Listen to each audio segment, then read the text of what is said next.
25년 3월 고2 모의고사 본유관념에 대한 로크와 라이프니츠의 견해 시작해볼게. 가나 두 지문으로 있는데 먼저 첫 번째 글부터 좀 보자. 1문단. 본유론자들은 인간의 경험에 앞서 태어날 때부터 인간의 정신 속에 각인된 것을 본유적이라고 하면서, 얘들아, 본유론자들에 대해서 나와 있는데 일단 본유적이라는 게 뭔지 체크를 해줘야 돼. 인간의 경험에 앞서서, 경험하기 이전부터, 이런 의미야. 태어날 때부터 인간의 정신 속에 각인되어 있는 것. 그냥 태어나자마자 머릿속에 각인이 되어 있는 것, 그것을 본유적이라고 하면서 필연적 진리들은 본유적이다, 이렇게 주장했대. 필연적 진리라는 것이 반드시 당연하게 진리로 여겨지는 것, 뭐 이런 거겠지. 조금 더 읽어보자. 이들에 의하면, 본유론자들에 의하면 필연적 진리란 본유관념으로, 방금 필연적 진리가 본유적이라고 했으니까 필연적 진리는 당연히 본유관념이 되는 거야. 반드시 참인 지식이기 때문에 필연적 진리의 정의를 반드시 참인 지식, 이렇게 해준 거지. 그렇기 때문에 반드시 보편적으로 동의된다고 보았다. 자, 요거 이해되니? 필연적 진리는 반드시 보편적으로 동의된다, 이렇게 주장한 거야. 반드시 참이니까 그냥 반드시, 무조건 모든 사람에게 동의된다, 이렇게 본 거야. 하지만 귀납법을 적용한 과학적 관찰과 감각적 경험을 중시했던 근대 경험론의 입장에서는 본유관념을 인정할 수 없는 것이었다. 자, 그러면 이렇게 된 거네. 본유론자들의 주장을 얘기해주고 그것을 동의할 수 없는, 즉 반대하는 근대 경험론의 입장을 얘기해주고 있는 거지. 즉 본유론자랑 근대 경험론자들은 서로 지금 주장이 다른 거야. 그래서 이 차이점을 아는 게 중요한 것 같아. 여기까지 정리를 해보고 이 문단을 좀 읽어볼게. 일단 본유론자부터 나와 있지. 본유론자. 얘네들이 이제 주장하는 것이 뭐냐면, 일단 본유적이라는 것의 관념? 정의라는 말이 맞겠다. 본유적이라는 것이 무엇인가? 여기부터 시작해야 돼. 인간의 경험에 앞서 있대. 인간의 경험에 앞서서 태어날 때부터 인간의 정신에 각인된 것, 이것을 본유적이라고 한다. 그리고 필연적 진리가 본유적이라고 했지. 그래서 이렇게 한번 써볼게. 필연적 진리는 본유적이다. 다시 말하면 본유관념이다, 이렇게 얘기를 했어. 똑같은 말이니까 본유관념만 좀 써볼게. 그럼 필연적 진리가 뭐예요? 라고 얘기하면 뭐라고 했었냐면 반드시 참인 지식. 필자가 반드시 필이잖아. 그래서 반드시 참인 지식은 본유관념이다 라고 본 거야. 그렇기 때문에 뭐라고 했냐면 필연적 진리는 반드시 보편적으로 동의된다 라고 주장했어. 반드시 보편적으로 동의된다. 자, 요 말을 좀 잘 기억해 둘게. 필연적 진리는 반드시 보편적으로 동의된다 라고 본유론자들이 주장을 한 거야. 알겠지? 얘들아, 요 반드시라는 말이 계속 나오는데 요거를 이제 뒤에 가면은 뭐랑 대체해서 쓸 수 있냐면 필연적으로, 이렇게 대체해서 쓸 수가 있어. 그래서 미리 나 좀 써줄게. 필연적 진리는 필연적으로 보편적 동의가 된다, 이렇게 계속 가볼게. 그리고 이에 대조돼서 누가 나오냐면 근대 경험론자들이 나오거든.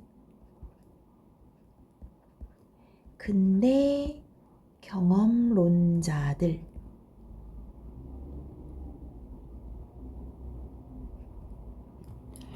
얘네들이 뭐를 중시하냐면 얘네들은 귀납법을 적용하는 걸 중시해. 귀납법.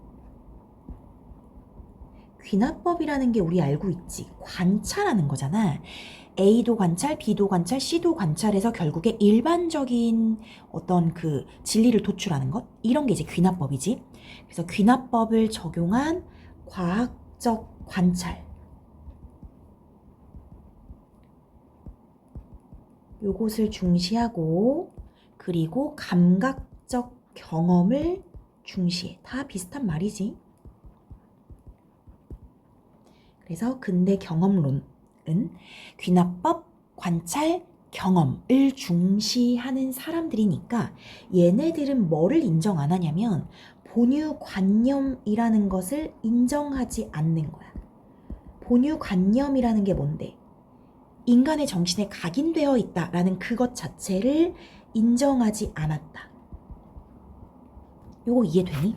그러니까 본유론자들이랑 근대 경험론자들의 가장 큰 특징은 본유론자들은 본유적인 것이 있다라고 얘기하는 거고 이 근대 경험론자들은 경험을 해야 되니까 본유관념이라는 게 없다고 보는 거야. 애초에 경험하지 않고 인간의 정신에 각인된 건 없다. 이렇게 본 거지. 자, 여기까지 됐지? 2문단 갈게. 2문단. 대표적 경험론자인 로크는 하면서 이 경험론의 대표주자인 로크에 대해서 얘기를 했어. 로크는 갓 태어난 인간의 정신 상태를 백지 상태에 비유하면서 그러니까 갓 태어난 아이는 머릿속이 아무것도 없다, 백지다 이렇게 비유한 거야. 이 말 자체가 뭐겠어? 인간의 정신에 각인된 건 없다라는 거야. 그냥 하얀 백지와 같다 이렇게 말하면서 본유론자들이 말하는 본유관념은 본유적인 것이 아니라 경험을 통해 얻게 되는 것이다 라고 주장했다. 이해됐지? 각인된 건 없어. 다 경험해야 얻어지는 거야. 이렇게 얘기하는 게 로크, 경험론자들이야. 본유론자들이 본유관념으로 보는 대표적인 것으로 동일률과 모순율이 있다. 이렇게 두 개가 본유관념이다 이렇게 생각하는 거야. 본유론자들이 본유관념으로 본다라는 말의 의미는 뭐야?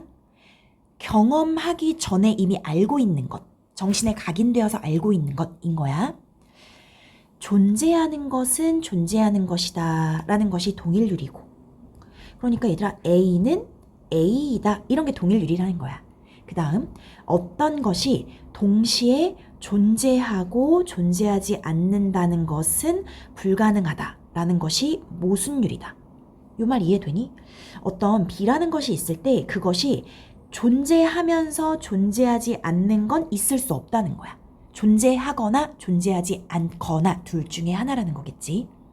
이런 게 모순율인데 이 둘이 뭘까? 모순율, 동일률 이렇게 가져오면 되겠지. 이 둘은 모두 누구나 참이라고 아는 지식을 말한다. 본유관념이니까 누구나 참이라고 알고 있어. 그런데 로크는 다시 이제 로크로 왔어. 경험론자인 로크는 아이들은 동일률이나 모순율이 무엇인지 알지 못하고 일단 뭔지 몰라. 알지 못해. 그리고 그것들이 자신의 정신에 있는지조차도 모른다라는 사례를 들어서 얘들아 이거 예야 예. 이런 예를 들어서 동일률과 모순율이 본유적임을 부정하였다라고 얘기했어.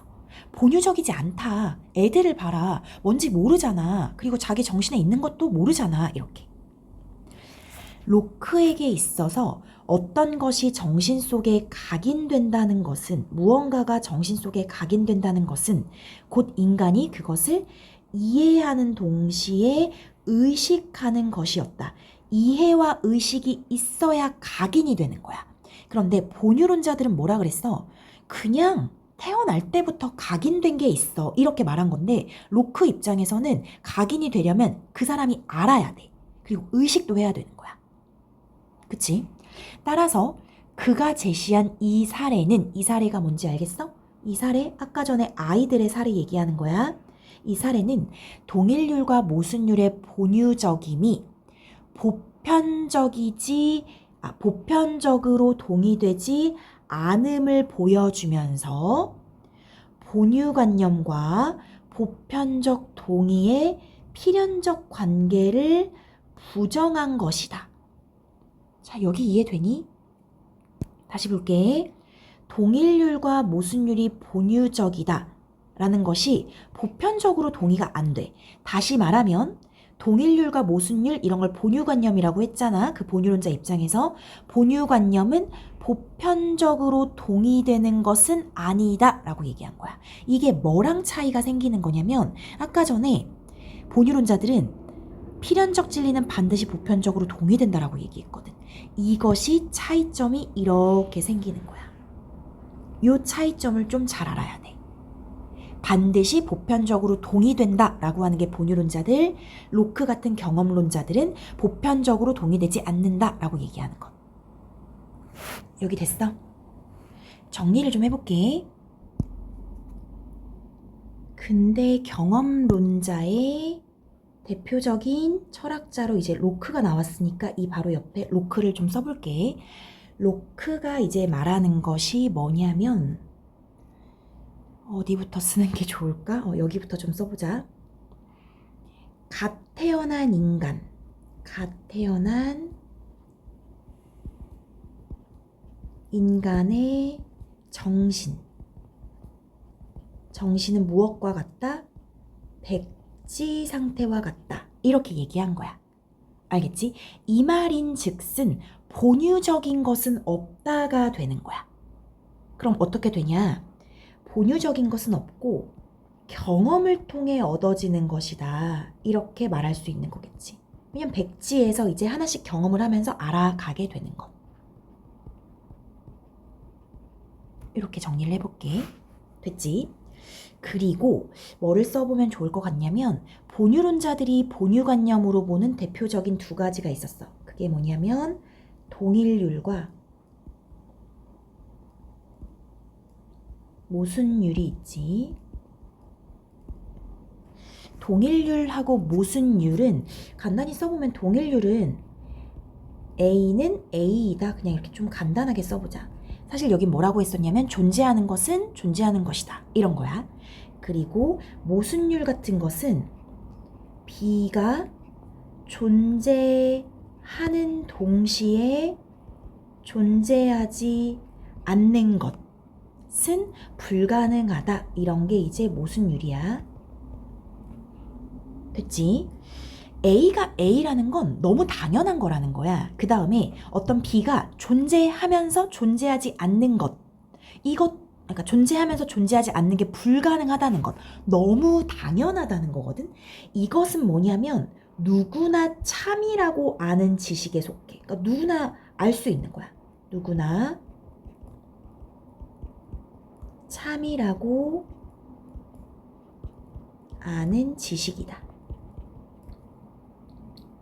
괜찮지? 그랬을 때 로크는 어떤 사례를 드냐면 로크가 드는 사례. 이거 아이들은 모른다. 아이들을 드는 거야.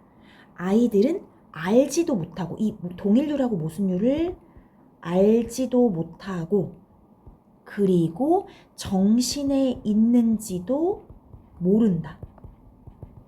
정신에 있는지도 알지 못한다 라는 사례를 들어서 결국에 하고자 하는 말이 동일률과 모순율이 본유적이라는 게 아니다 라고 얘기하는 거야. 즉 다시 말하면 본유관념을 인정하지 않는 로크의 입장이 보였다고 생각하면 되겠지. 이해됐니? 그러면서 중요한 게 뭐냐면 이 사례를 통해서 로크가 주장하고자 하는 것이 무엇이냐면 본유관념이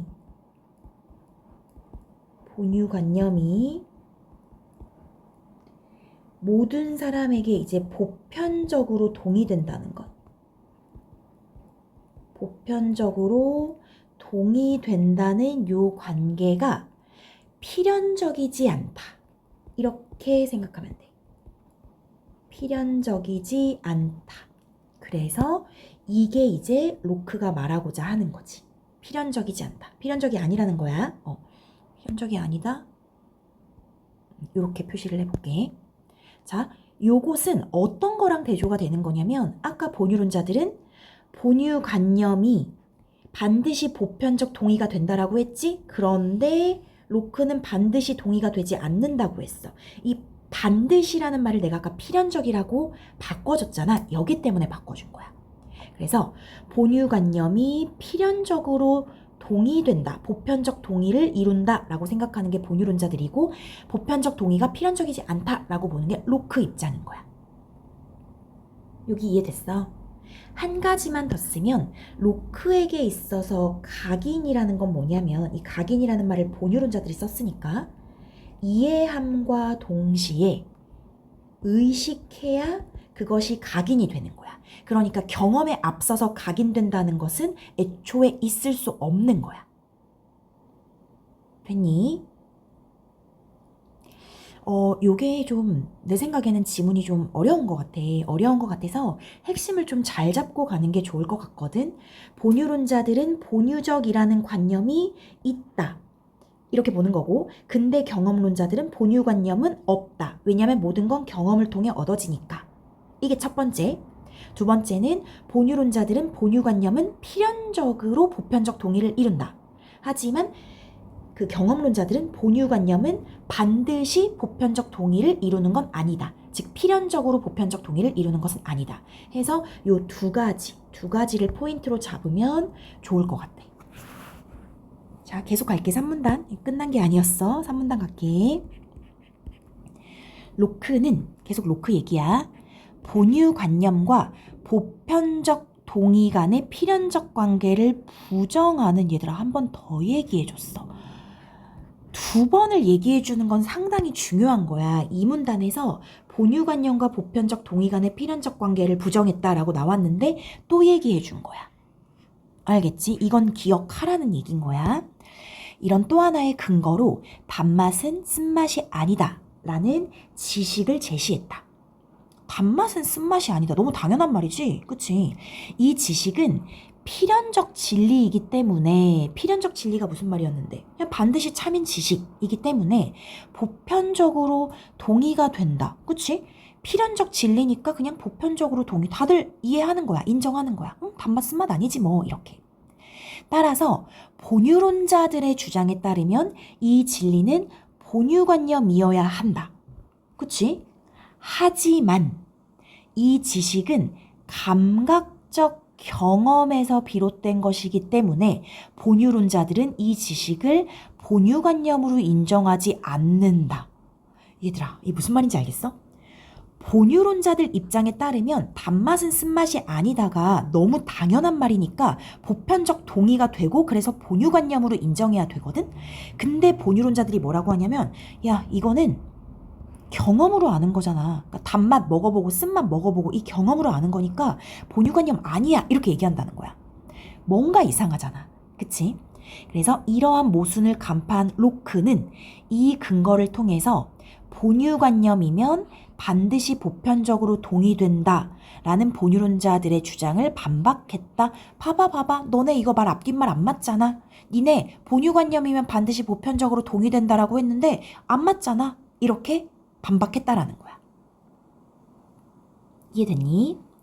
4문단 읽고 정리할게. 4문단. 로크는 인간의 정신이 일종의 백지와 같은 상태이고 아까 얘기했었지. 인간의 정신이 아무것도 없는 백지와 같은 상태이고 이 상태에서 정신은 먼저 감각을 통해서 달다 쓰다와 같은 개별적이고 특수한 관념을 받아들인다고 보았다. 이해되지? 먼저 감각으로 모든 걸 받아들인다는 거야. 먹어보거나 눈으로 보거나 듣거나 이런 식으로. 그리고 그는 이 관념들 중에서 이 관념이 뭘까? 앞에서 감각을 통해 받아들인 관념들 중에서 일부 관념들에 대한 추상작용을 통해서 개별 관념들을 일반화하는 관념을 이해하게 된다고 생각했다. 자, 여기 이해돼? 일단 감각을 통해서 받아들이고 그 관념들 중에서 추상화를 시켜서 일반화시킨다는 거야. 알겠지? 그는 동일률이나 모순율과 같은 필연적 진리들은 이러한 과정을 반복적으로 거치면서 알게 되는 것이라고 주장했다. 이러한 과정이 뭘까? 이러한 과정? 감각을 통해 받아들인 후 추상작용을 통해 일반화하는 과정. 이게 이러한 과정이야. 이것을 반복적으로 거치면서 결국 동일률, 모순율을 알게 된다는 거야. 그의 주장에 따르면 지식의 기원은 인간의 경험이며, 얘들아, 경험이라는 게 너무 중요한 거야. 지식의 기원은 어디부터 시작하냐? 경험부터 시작한다는 거야. 경험이 있어야 지식이 생긴다는 거야. 그리고 본유론자들이 말하는 본유관념은 본유적이 아니라, 본유적이라는 게 뭐였더라? 경험 이전에 각인된 것, 그러니까 경험하기 전에 각인된 게 아니라 경험을 통해 얻어진 필연적 진리이다 라고 본 거지. 본유론자들하고 생각이 완전 다르지. 그들은 애초에 사람이 태어날 때부터 각인된 걸 가지고 있다 라고 얘기하지만 이 경험론자들은 아니야. 경험을 통해서 알게 된 필연적 진리야. 이렇게 본다는 거지. 이해됐을까? 정리 한번 해볼게. 3, 4문단은 로크에 관한 이야기야. 로크는 경험론자였어. 로크는 뭐라고 얘기했냐면 이 얘기를 다시 한번 써주거든. 본유관념과 보편적 동의. 본유관념과 보편적 동의 간의 필연적 관계. 필연적인 관계를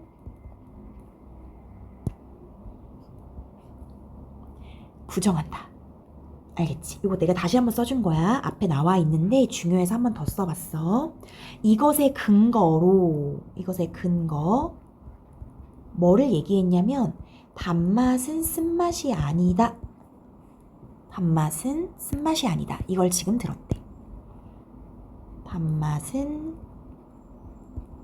쓴맛이 아니다. 이렇게. 이것은, 이 단맛은 쓴맛이 아니다라는 건 사실은 필연적 진리야. 그러니까 누구나 알 수 있는 반드시 참인 지식이거든. 그러니까 필연적 진리이기 때문에 누구나 동의를 해. 보편적으로 동의를 하거든. 그렇다면 얘는 뭐여야 되는 거냐면 본유관념이어야 한다는 거야. 누구에 따르면? 본유론자에 따르면. 그런데 이 본유론자들이 뭐라고 하냐면 이것은 감각적 경험으로 인해서 얻어진 지식이기 때문에, 맞지 얘들아? 단맛, 쓴맛 이건 감각적 경험이잖아. 그렇기 때문에 본유관념이 아니다라고 말해버린대. 본유관념이 아니다. 그럼 이게 무슨 문제가 생기냐면 분명히 필연적 진리는 보편적 동의가 되니까 본유관념이어야 되는데 감각적 경험을 통한 것은 본유관념이 아니다 라는 어떤 모순점이 생겨버리는 거야. 누구의 주장에? 본유론자들의 주장에 모순이 생기는 거야. 알겠지? 그러니까 자 봐봐. 본유관념은 보편적 동의가 필연적으로 이루어지는 게 아니야. 맞지? 이렇게 얘기했다는 거지. 자, 이해됐어? 자, 그러면서 이 얘기를 해줘. 인간의 정신은 뭐와 같다? 백지와 같다. 그러니까 아기 때 백지와 같은 정신으로 태어나는데 이 아기들이 어떤 과정을 통해서 지식을 쌓느냐? 첫 번째 감각을 통해서. 감각을 통해서 무엇을 얻냐면 감각으로 얻을 수 있는 것. 개별적이고 특수한 그런 관념. 그러니까 추상적이지 않은 거 있지 얘들아. 개별적이고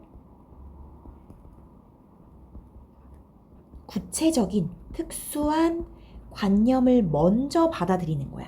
이런 게 뭐가 있어요 하면은 달다, 먹어보고 달다, 쓰다 이런 거 있지. 이런 것들을 감각을 통해서 받아들여. 그리고 나서 이 개별적이고 특수한 관념들 중에서 일부를 추상작용을 하는 거지. 추상화작용이겠지. 추상화작용을 통해서 일반화시켜서 지식을 받아들인다 라고 이야기했어. 그리고 지식의 기원을 뭐라고 봤냐면 경험. 지식의 기원은 경험에서 오는 것이다. 이렇게 얘기를 하면서 본유론자들이 말하는 본유관념 역시 그들이 말하는 본유관념 역시 뭐로부터 기인한 것이다? 경험으로부터 기인한 것이다 라고 얘기한 거지. 본유적인 건 없다. 계속 뭐를 강조하는지 보이지? 경험을 강조하는 거야. 경험. 그러니까 경험을 해야 알 수 있어. 애초에 그냥 태어날 때부터 새겨진 건 없어. 이렇게 말하는 게 이제 로크, 경험론자의 입장인 거지. 정리가 될까? 이렇게 정리를 하면 되고, 자, 두 번째 지문으로 가볼게. 나 지문이야. 1문단. 합리론의 입장에 있었던 라이프니츠는 합리론의 라이프니츠야. 본유관념을 부정한 로크의 주장을 반박했다. 그러면 로크하고 누가 지금 또 반대편에 있는 거야? 라이프니츠. 그치? 이렇게 둘이 반대의 지점에 있는 거야. 라이프니츠는 본유관념을 인식하고 이해한 사람은 누구나 보편적으로 동의한다고 보면서도, 자, 잘 봐야 돼. 본유관념을 두 가지 인식했어. 이게 본유관념이구나. 그리고 이해도 했어. 그러면 누구나 보편적으로 동의한다라고 보면서도 본유관념과 보편적 동의 사이의 필연적 관계를 인정하진 않았다. 얘들아, 여기가 너무 중요해. 본유관념과 보편적 동의 사이의 필연적 관계를 인정하진 않았다? 이거 누가 이랬었지? 이거 로크잖아. 그치? 그러면 이건 로크와의 공통점이 되는 거야. 이걸 읽으면서 요걸 좀 체크했어야 돼. 희한하지 않아? 라이프니츠는 지금 합리론이라고 되어 있거든? 이건 딱 이름만 들어봐도 경험이랑 좀 반대야. 그래서 로크의 주장을 반박은 했어. 어떻게 반박했냐면 본유관념에 대해서 긍정을 한 거거든. 본유관념을 인식하고 이해하면 동의해 라고 본유관념을 인정했거든. 그럼 로크랑 대조가 되는 거야. 로크는 본유관념 인정 안 했잖아. 본유적이라는 건 있지 않아 이렇게 얘기했으니까. 그런데 본유관념과 보편적 동의가 필연적이지는 않아 라고 얘기한 거지. 그러니까 우리 앞에서 얘기한 본유론자들하고는 차이점이 또 있는 거야. 이해됐어? 이 지점을 잘 봐야 되고, 여기를 읽는 순간 로크랑 공통점이다 이게 보인 친구들은 독해를 정말 잘한 거야. 자, 계속 보자. 동일률이나 모순율이 무엇인지 알지 못하는 어린이들이 존재하기 때문이었다. 인정하지 않은 까닭이 뭐야?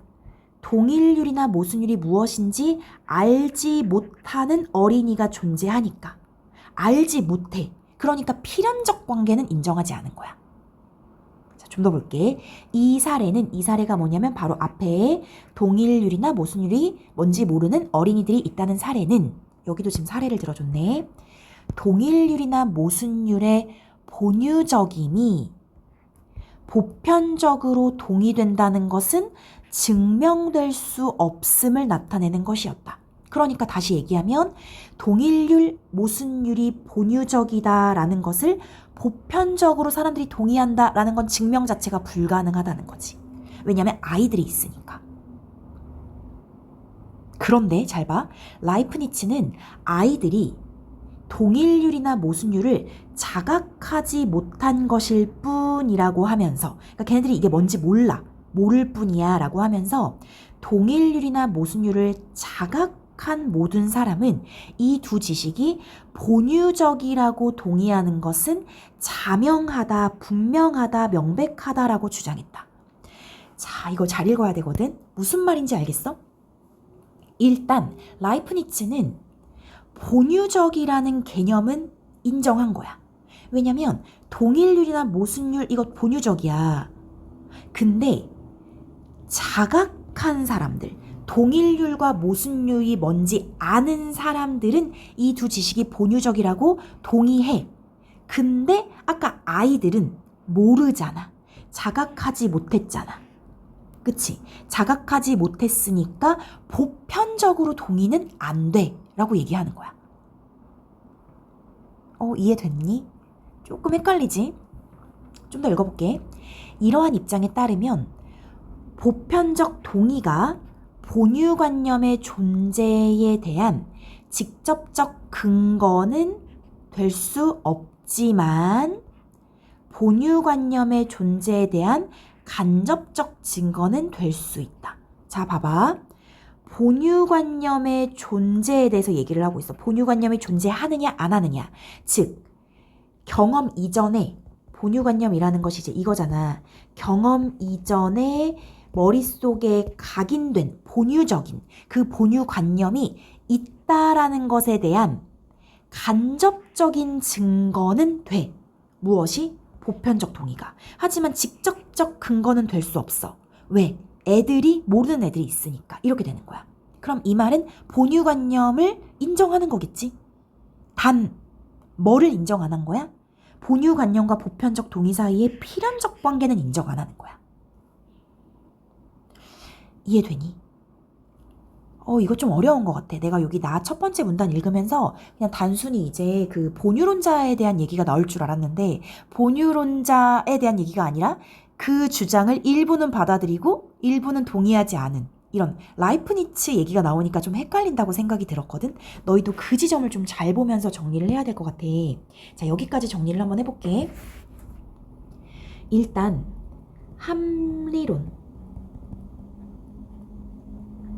합리론의 입장에 있던 라이프니츠야. 이 라이프니츠는 본유관념을 일단 인정을 한 거거든. 자, 이렇게 써볼게. 본유관념을 부정한 로크의 주장을 반박한 거야. 반박했는데 뭐라고 했냐면 본유관념에 대해서 인식을 했어. 이게 본유관념이구나. 그리고 이해도 했어. 이해했어. 그러면 보편적으로 동의를 할 수 있대. 누구나 보편적으로 동의가 가능하대. 근데 이건 조건이 달린 거야. 인식과 이해를 했을 때 보편적으로 동의하는 거야. 본유관념을 인식하고 이해한 사람은 하면서 보편적으로 동의를 하는 거야. 그런데 이게 중요하지. 본유관념과 보편적 동의의 필연성은 인정하지 않았다는 거지. 본유관념이 보편적으로 반드시 필연적, 반드시 동의된다라는 것은 인정하지 않았어. 반드시는 아니라는 거야. 왜? 인식하고 이해해야 동의하니까 무조건적으로 반드시 동의하는 건 아니라는 거지. 자, 이거 왜 중요해? 로크와의 공통점이어서 중요해. 로크와의 공통점. 자, 알겠지? 그럼 라이프니츠는 왜 이렇게 얘기를 했느냐? 이 필연적이지 않은 근거를 얘기했는데 이 근거가 여기도 역시 아이들이야.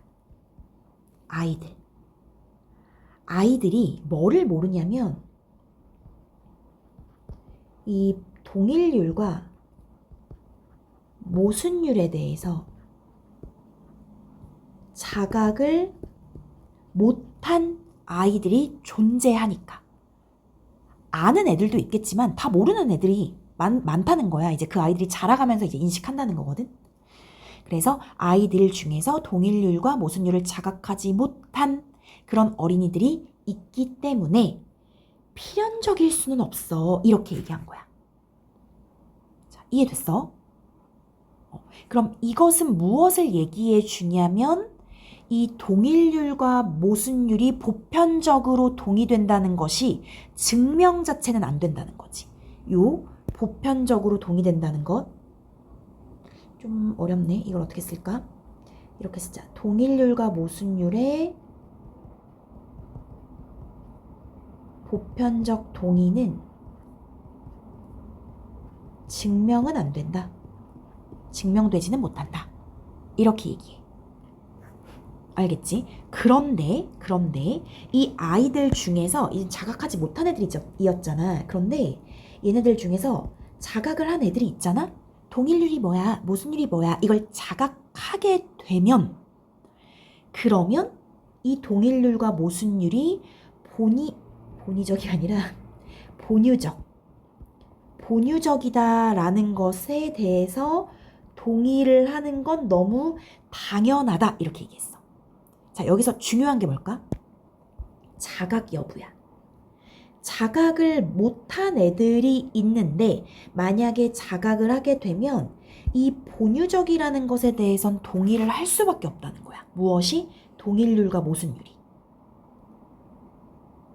자, 이해됐어? 그렇기 때문에 이 보편적 동의라는 것이 이렇게 얘기해. 보편적 동의라는 것이 본유관념의 존재에 대해서 본유관념이 존재한다 라는 그 존재에 대해서 직접적 근거는 될 수 없어. 직접적 근거는 될 수 없지만 어떤 근거는 되냐면 간접적인 증거는 될 수 있는 거지. 그렇다면 얘들아, 본유관념이 존재한다고 라이프니츠는 생각하는 거지. 그치? 본유관념이 존재한다는 건 인정해. 이건 누구와의 공통점이야? 본유론자들과의 공통점이 되는 거야. 본유론자들과의 공통점. 본유관념 존재해. 이렇게. 로크는 뭐라 그랬어? 본유관념 따윈 존재하지 않아. 다 경험해서 아는 거야. 이렇게 얘기한 거지. 여기까지 됐니? 여기 나의 1문단 읽을 때는 라이프니츠, 로크, 본유론자 이 세 가지를 다 놓고 공통점, 차이점을 잘 생각하면서 읽어줘야 해. 알겠지? 2문단 갈게. 보편적 동의에 대한 라이프니츠의 입장은 방금 얘기한 것 보편적 동의에 대한 라이프니츠의 입장 뭐였어? 본유관념의 존재에 대한 간접적 증거야 라는 이거에 대한 그 라이프니츠의 입장은 본유관념이 존재한다는 명확한 논증이 될 수 없었다. 그치? 왜냐면 간접적 증거니까 직접적 증거가 있어야 명확해. 하지만 라이프니츠는 지식 획득에 대한 로크의 주장이 가지는 한계를 통해서 본유관념이 존재한다는 것을 주장했다. 좀 특이하게 주장한 거야. 일단 라이프니츠의 의견이 나왔어. 본유관념은 존재해. 이렇게. 요거 괜찮아? 본유관념이 존재해 라고 라이프니츠가 얘기했거든? 근데 그 증거로 뭐를 들었냐면 로크의 한계를 통해서 로크의 주장은 이런 한계가 있으니까 결국에 본유관념은 존재해. 이렇게 얘기했다는 거야. 거꾸로. 라이프니츠는 지식을 필연적 진리와 사실적 진리로 구분했다. 라이프니츠는 지식을 뭐랑 뭐로 구분했다고? 필연적 진리, 사실적 진리 이렇게 구분했어. 지식에 대한 그의 주장에 따르면 필연적 진리는 반드시 참인 명제이기 때문에 필연적이니까 반드시 참인 명제이기 때문에 그 누구의 동의 여부와 상관없이 참인 명제이다. 이거 괜찮지? 반드시 참이니까 동의를 하든 안 하든 무조건 참이야. 이러한 그의 입장에 따르면 본유관념은 필연적 진리이며 본유관념으로부터 추론해낸 참인 지식도 필연적 진리이다. 자, 여기까지 괜찮니? 라이프니츠가 생각하는 필연적 진리는 반드시 참인 명제야. 누가 동의하든 안 하든 무조건 참이야. 그래서 본유관념 필연적 진리고 그것으로부터 추론해낸 참인 지식도 다 필연적 진리라고 봐. 이와 달리 사실적 진리는 하면서 다른 진리를 얘기해줘. 사실적 진리는 경험에 의해 인식되는 것으로 필연성이 없고 우연적으로 참인 명제이며 개별적이고 특수한 명제이다. 그러니까 진리 중에서 사실적 진리가 있는데 경험으로 인식하면서 우연적, 개별적, 특수한 명제. 뭘까? 어렵잖아. 그래서 예를 들어줬어. 사과는 빨갛다 라는 것이 사실적 진리라는 거야. 왜냐면 빨간 사과를 보고 사과는 빨갛다 했으니까 참이잖아. 진리야. 하지만 빨갛지 않은 사과도 있으니까. 그치? 모든 사과가 빨갛나? 우리 아오리 사과 이런 거 약간 연두색빛 나는 사과도 있잖아. 그러니까 우연적이고 개별적일 수밖에 없다라는 거야. 차이점 알겠지? 자, 여기까지 됐어. 정리해볼게. 일단 라이프니츠는 본유관념이 존재한다 이렇게 봤고, 본유관념이 존재한다. 이 본유관념이 존재한다라는 것의 근거를 뭐로 들었냐면 보편적 동의로 든 게 아니야. 알겠지? 왜냐면 아까 얘기했듯이 얘는 간접적인 증거밖에 되지 않아서 이 근거로 뭐를 들었냐면 지식 획득에 대한 로크의 한계, 지식 획득에 대한 로크 주장의 한계를 통해서 들었대. 이걸 설명해주기 위해서 라이프니츠가 생각하는 지식이 있거든. 나 좀 여기다 적을게 얘들아. 라이프니츠가 생각하는 지식. 이 지식은 두 가지가 있대. 필연적 진리가 있고 또 무엇이 있냐면 사실적 진리가 있다. 필연적 진리, 사실적 진리. 자, 필연적 진리는 필연이라는 말에서 알 수 있듯이 반드시 참인 명제. 반드시 참인 명제이다. 괜찮아? 그렇기 때문에 동의 여부랑 상관없어. 누가 동의하든 안 하든 너의 동의 따윈 필요하지 않다라는 거야. 그거랑 상관없이 그냥 무조건 참이야. 자, 됐지? 이런 진리가 있대. 이런 진리는 어떤 게 이제 필연적 진리냐면 본유관념에 속하는 것. 걔는 그냥 참이야. 그리고 본유관념으로부터 추론한 지식, 추론한 참인 지식. 이렇게. 이게 필연적 진리고, 사실적 진리는 뭐냐면 경험에 의해서 인식되는 거야. 경험에 의해 인식되기 때문에 필연성이 없고 우연적이야. 그리고 개별적이야. 그리고 특수해. 이런 건 뭐가 있어요? 라고 하면 사과는 빨갛다. 이런 게 있다는 거야.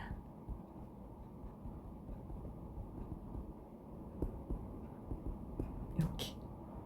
그래서 필연적 진리랑 사실적 진리가 라이프니츠가 생각하는 지식의 두 가지. 그 다음 문단 볼게. 3문단. 라이프니츠는 로크가 언급한 필연적 진리는 귀납적 일반화에 따른 지식으로 보았다. 로크는 경험론자잖아. 그러니까 로크는 경험을 통해서 필연적 진리가 얻어진다. 이렇게 봤으니까 경험이라는 건 귀납적인 일반화인 거야. 귀납 아까 설명했지? 경험을 통해서 축적한 것으로 일반화시키는 거야. 여기 까마귀 까맣네? 저기 까마귀 까맣네? 저기 까마귀도 까매? 까마귀는 까맣구나. 이런 식으로 되는 거. 그러니까 이런 귀납적 일반화에 따른 지식이 필연적 진리가 되니까 귀납적 일반화는 필연적으로 참이다라는 걸 보증할 수 없기 때문에 이 말 이해되니? 까마귀는 까맣다라는 게 이제 귀납적 일반화를 통해서 진리를 얻었다고 해봐. 그런데 어느 날 저쪽에서 까마귀 한 마리가 왔는데 회색빛이야. 그러니까 필연적으로 참이 될 수는 없는 거야. 다른 색 까마귀가 등장할 수 있는 거거든. 예를 들면 그래.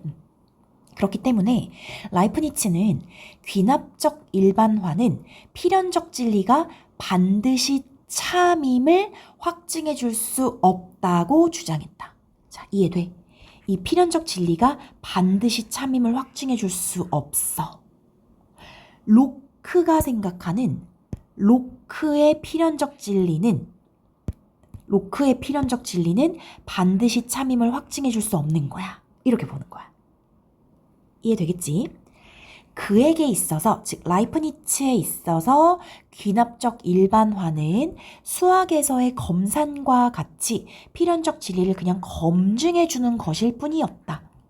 확증은 못하고 검증, 검산 이런 역할만 한다는 거야. 따라서 그에게, 라이프니츠에게 본유관념이란 경험적으로 주어질 수 없고 이성에 의해 발견되고 이해되는 것이었다 하면서 본유관념이 경험적일 수 없는 이유를 얘기한 거지. 왜? 본유관념은 필연적 진리란 말이야. 필연적 진리는 경험적으로 주어지게 되면 반드시 참이 되지 않으니까 말이 안 돼. 그러니 이성에 의해서 발견되고 이해돼야 돼 라고 본 게 라이프니츠의 입장인 거지. 4문단, 이러한 라이프니츠의 입장에서 볼 때 본유관념은 내재적으로 인간의 정신에 존재하는 것이었다. 본유관념은 안에 인간의 정신에 존재해야 돼. 이는 그의 핵심적인 이론인 단자론과 연결되어 있다. 라이프니츠는 단자론이라는 이론을 내세웠나 봐. 그는 단자라는 것을 세계를 구성하는 형이상학적 실체라고 정의하면서 인간에게는 정신이라는 단자가 있어. 그리고 이 단자 안에 본유관념이 내재해 있다. 이렇게 주장한 거야. 이건 라이프니츠의 입장인 거야. 라이프니츠의 단자론은 뭐냐면 단자라는 것이 세계를 구성하는 어떤 실체인데 그 중에서 인간에게 있는 단자는 정신이고 그 정신 안에 본유관념이 있는 거야. 이렇게 본 거야. 그는 자신의 단자론이 로크의 본유관념 비판에 의해 근본부터 흔들릴 수 있다고 보았다. 자, 이거 이해되니? 그러니까 라이프니츠는 자기가 핵심적으로 내세우는 게 단자론인데 로크가 본유관념을 딱 비판해버리잖아? 그러면 자신의 단자론 자체가 다 부정되는 거야. 그럼 자신의 이론이 다 부정되는 거잖아.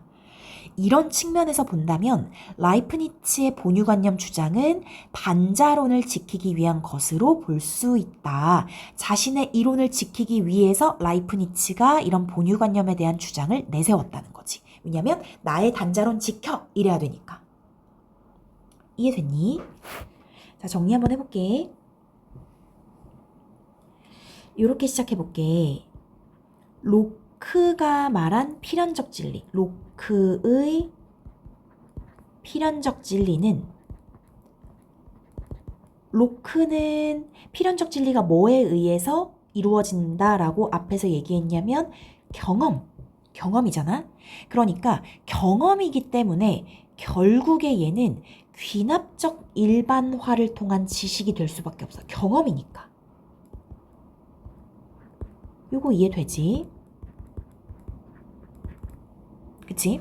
그렇다면 이 귀납적 일반화에 따른 지식이 라이프니츠 입장에서는 필연적으로 참을 보증해 줄 수는 없는 거야. 필연적으로 반드시 참임을 보증해 줄 수는 없게 되는 거지. 왜?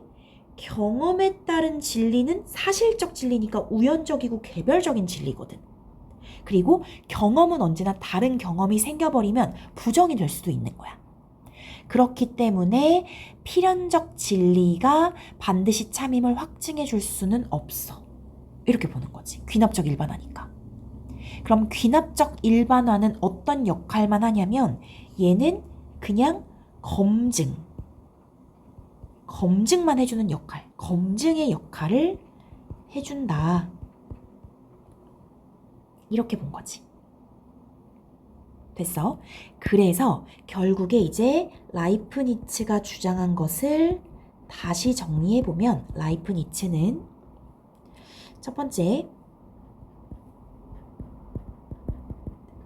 귀납적 일반화는 단순히 어떤 역할이다? 검증하는 역할일 뿐 필연적으로 참을 보증해 줄 수는 없다. 따라서 라이프니츠가 생각하는 본유관념은 경험적으로는 주어질 수 없는 거야. 왜냐면 경험적이라는 것은 귀납적으로 일반화된다는 건데 그것은 필연적인 참을 인정해 줄 수 없기 때문이야. 그럼 어떻게 돼야 돼? 경험적이 아니니까 어딘가에 있어야 돼. 이성이라는 곳에 의해서 발견되어 있고 이해되는 것이다. 그러니까 이성에 의해서 발견되고 이해되는 것이다. 이렇게 본 거야. 됐지? 그리고 본유관념을 조금 더 부연해서 설명해 줬는데 본유관념은 내재적으로 인간의 정신에 존재하고 있다. 왜 이렇게 얘기했냐면 라이프니츠는 단자론을 주장했거든. 단자론이 뭐예요? 라고 했을 때 이 단자를 뭐라고 했냐면 단자라는 것 자체를 세계를 구성하는 어떤 형이상학적인 실체. 그러니까 형이상학적이라는 것은 눈에 안 보인다고 생각하면 돼.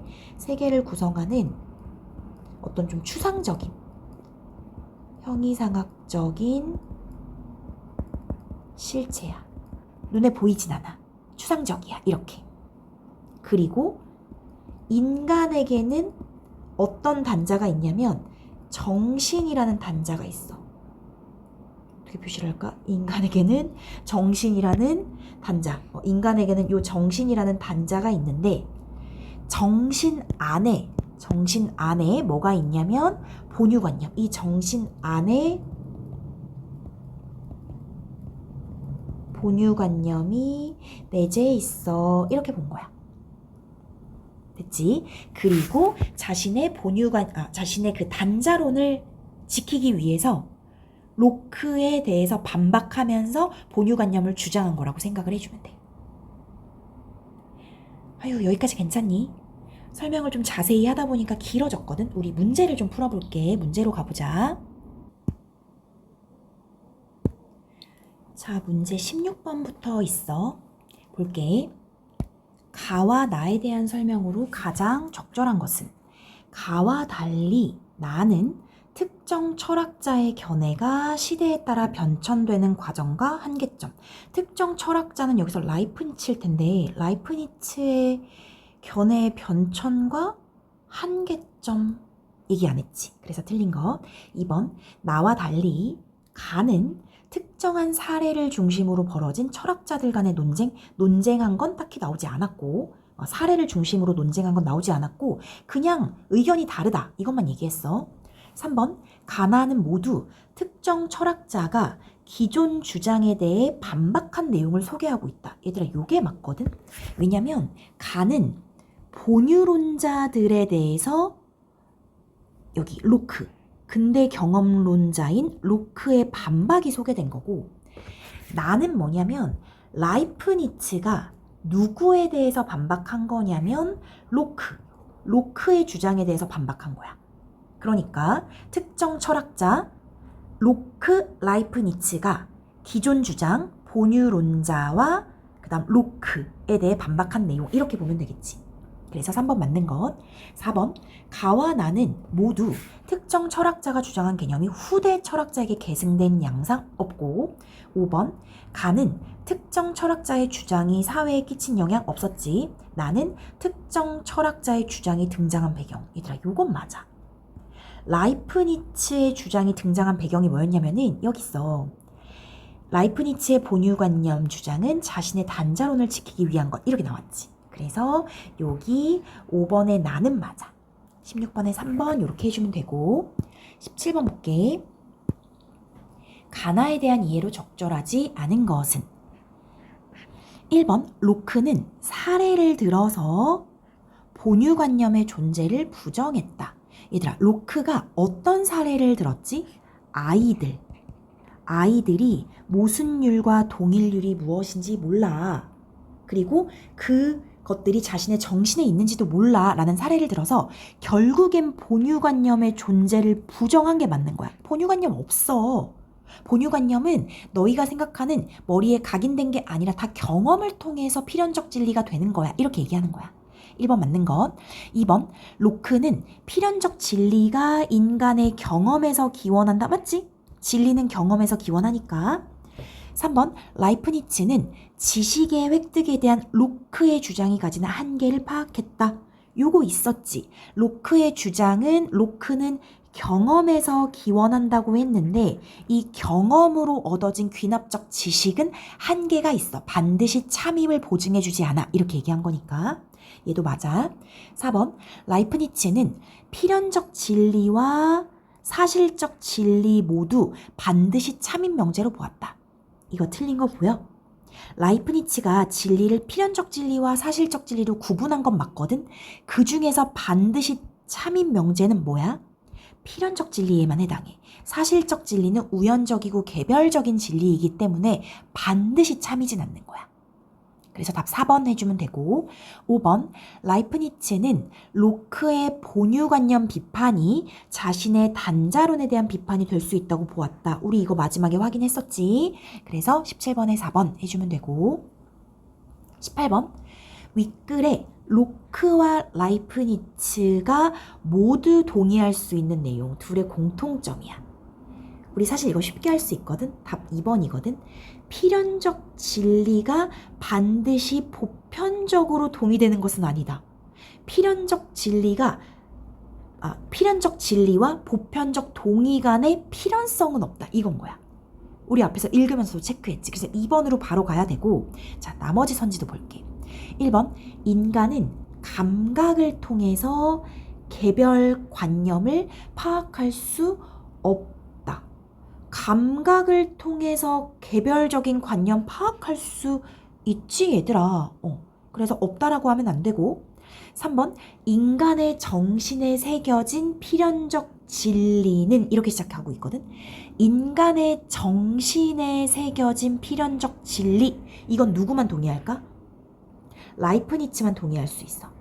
왜냐면 로크는 애초에 정신에 새겨진 필연적 진리 이렇게 얘기하지 않아.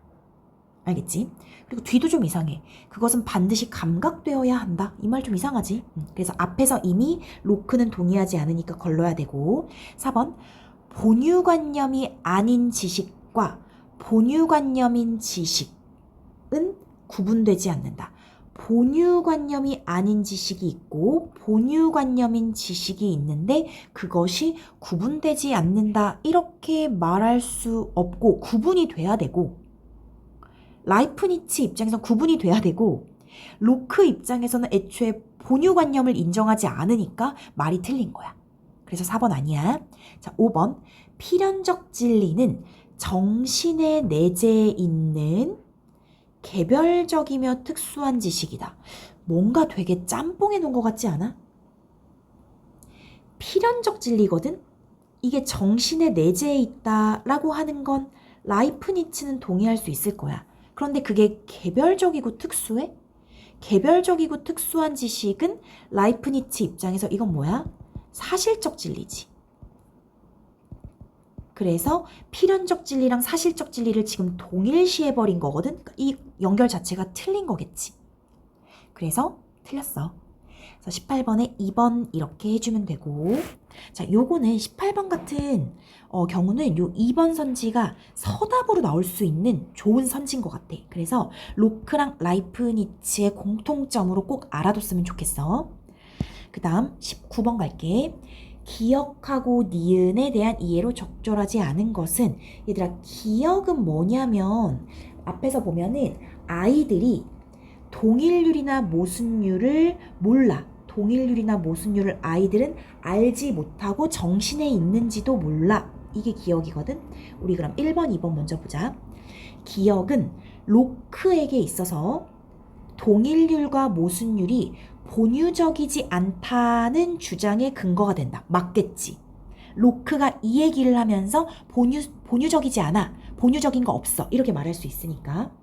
2번, 기억은 라이프니츠에게 아이가 본유관념을 자각하지 못한 것에서 기인한 결과이다. 라이프니츠는 뭐라고 했냐면 아이들이 동일률과 모순율이 뭔지 모르는 애들이 있거든. 왜 그래? 자각을 못했으니까 모르는 거야. 자각을 하면 알아. 이렇게 얘기했어. 그러니까 맞는 얘기가 되는 거야. 됐니? 자, 1, 2번 선지 중요한 것 같아. 왜 중요하냐면 요 아이들의 예를 둘 다 들었어. 로크도 들었고 라이프니츠도 들었는데 로크하고 라이프니츠가 동일한 예를 들므로 인해서 약간 주장하는 바가 달라. 라이프니츠는 본유적임을 인정하거든. 본유적인 게 있다라고 인정하지만 자각하지 못해서 애들이 모르는 거야. 하지만 로크는 애초에 본유적이다라는 것이 없다고 보는 거야. 그러니까 아이들의 예를 들은 거거든. 이 차이점을 좀 알았으면 좋겠고. 자, 니은은 뭐냐면 단맛은 쓴맛이 아니다. 요거야. 단맛은 쓴맛이 아니다. 요거야. 그래서 3, 4, 5번 같이 볼게. 니은은 로크에게 일반화하는 추상작용의 과정을 거치면 거짓으로 인정된다? 단맛은 쓴맛이 아니다가 감각으로 인지되는 건 맞는데 이것이 추상작용을 거친다고 해서 거짓인가? 아니지. 단맛이 쓴맛이 아니다라는 건 누구나 인정할 수 있는 진리니까. 그래서 결국에 얘는 필연적 진리이기 때문에 아무리 추상작용을 거친다고 해도 얘는 그냥 참이다 이렇게 생각하면 돼. 그래서 답이 3번이야. 4번 볼게. 니은은 라이프니츠에게 있어서 본유관념을 가지고 추론한 지식이 아니다. 이거 왜 맞는지 알겠니? 본유관념을 가지고 추론한 지식이 아니다라는 것은 결국에 이 지식은 사실적 진리라는 거야. 사실적 진리는 뭔데? 경험의 기인에서 나온 진리. 단맛은 쓴맛이 아니다 라는 것은 경험으로 알 수 있는 것이니까 얘는 사실적 진리야. 이렇게 보면 돼. 그러니까 본유관념으로 추론한 지식이 아닌 거지. 그래서 맞다 보면 되고. 5번. 니은은 로크나 라이프니츠 모두에게 감각적 경험에서 비롯된 지식이다. 맞지? 둘 다 맛을 보는 거니까. 그래서 19번에 3번 해주면 되고. 자, 20번 볼게. 가나를 바탕으로 보기에 대해 보일 수 있는 학생의 반응으로 적절하지 않은 것. 자, 보자. 아동의 모국어 학습에 대한 두 가지 대립적인 이론 A, B가 있다. 모국어 학습이야. A 이론에 따르면 아동은 언어에 대한 어떠한 지식도 갖고 있지 않은 상황에서 모국어를 학습하는 거야. 약간 백지 느낌이네, 그치? 아동은 성인으로부터 언어적 자극을 받고, 그러니까 엄마 아빠가 이야기를 해, 들어. 이런 게 언어적 자극이야. 이건 감각이겠지, 얘들아. 언어적 자극을 받는다는 건 감각을 통해 느끼는 거야. 듣는 거야. 그리고 이를 모방하며 시행착오를 겪으면서 모국어를 학습하게 된다. 모국어 학습 결과 아동은 잘 구사하고 규칙도 알게 된다라는 게 A 이론. 이와 달리 B 이론에서는 아동이 모든 언어에 적용될 수 있는 보편적인 문법 규칙을 가지고 태어난다. 마치 각인되는 거네. 그치? 마치 본유적인 것이다. 이렇게 주장하는 것 같지? 이 규칙은 필연적이야. 그렇기 때문에 아동은 이 문법 규칙을 통해서 외부의 모국어 자료들을 일반화하는 모국어 규칙 가설을 만들고 자신의 발화에서 그 가설들을 검증하며 모국어를 학습하며 규칙을 알게 된다라고 보는 게 P 이론이야. 자, 그랬을 때 1, 2번 먼저 보자. A 이론이니까 A 이론의 아동이 모국어 문법 규칙을 언어적 자극에서 시작된 학습으로 알게 된다는 점에서 언어적 자극, 감각이지. 본유론자라면 A 이론의 모국어 문법 규칙을 본유적으로 보지는 않겠군. 이 말 이해되니? 그러니까 본유론자 입장에서 A 이론의 모국어 문법 규칙은 본유적이지 않는 거야. 왜냐면 지금 A 이론에서는 어떠한 지식이 없고 언어적 자극을 받아서 알게 되는 거거든. 이 언어적 자극이라는 건 청각이잖아. 감각이야. 그러니까 본유적이지 않은 거야. 감각을 통해서 익혀나가는 거니까. 이해됐니? 자, 2번. A 이론의 아동이 모국어 문법 규칙을 알기 전에 성인으로부터 언어적 자극을 받는다는 점에서, 또 언어적 자극이야, 감각을 받는다는 점에서 로크라면 A 이론의 모국어 문법 규칙은 경험에서 비롯된 것이다. 맞지? 언어적 자극이 경험이니까. 로크 입장에서는 경험에서 모든 걸 알게 된다라고 하니까 2번도 맞네. 3, 4, 5번 비규칙이야. 비이론이야. 비이론의 보편적인 문법 규칙이 태어날 때부터 인간이 지니고 있는 것이다 라고 비에서 얘기했잖아. 그런 점에서 본유론자라면 이 보편적인 문법 규칙을 본유적이다 라고 보겠군. 맞지? 태어날 때부터 각인돼 있는 거니까. 4번 비이론의 보편적인 문법 규칙이 필연적이야 라는 점에서 라이프니츠라면 보편적 문법 규칙을 자각한 모든 사람들의 보편적 동의가 있게 되는 것은 명백해, 자명하다. 자각한다면 보편적 동의를 해라고 한 게 라이프니츠잖아. 라이프니츠는 자각하지 못할 수도 있지만 자각만 한다면 다 보편적으로 동의해 라고 했던 거 기억나지? 맞는 거야.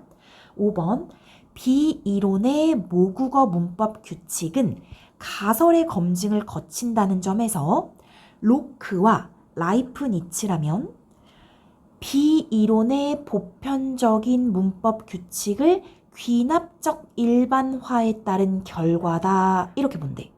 자, 잘 봐.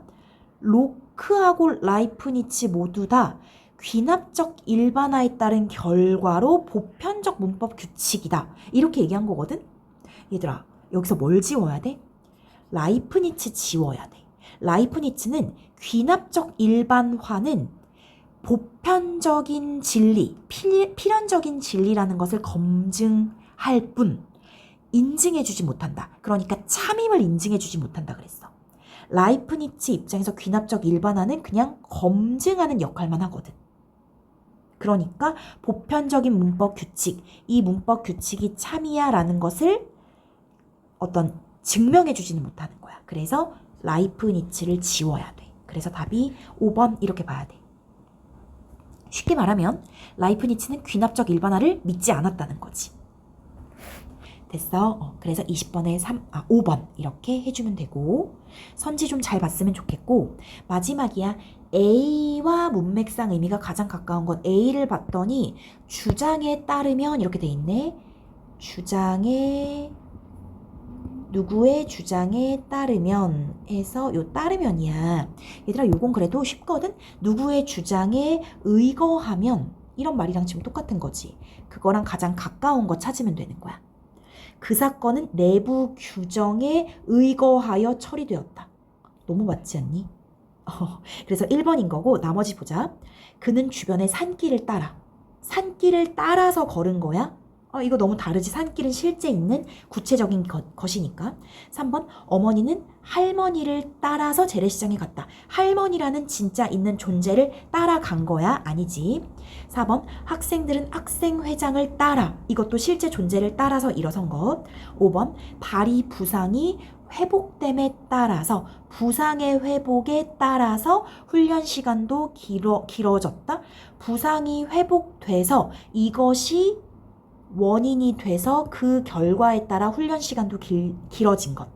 이렇게 봐야지. 어떤 부상의 회복에 의거하여. 이건 좀 틀리지. 그래서 21번에 1번 어렵지 않게 할 수 있을 것 같아. 자, 괜찮니 얘들아?